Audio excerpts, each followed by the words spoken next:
Nabalot ng usok habang nagliliyab ang isang SUV sa northbound na bahagi ng Skyway bagong maghating gabi. Kinailangan gumamit ng heavy equipment para matanggal ito sa daan.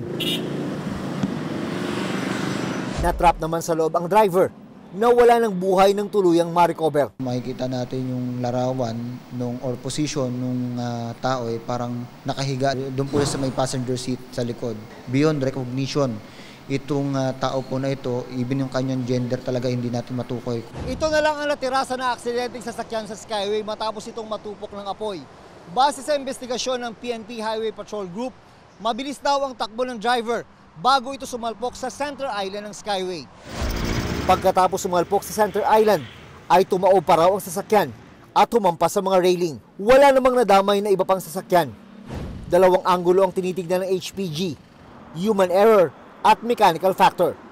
Humingi ng HPG ng kopya ng CCTV video mula sa management ng Skyway. Sinusubukan din namin silang hinga ng pahayag.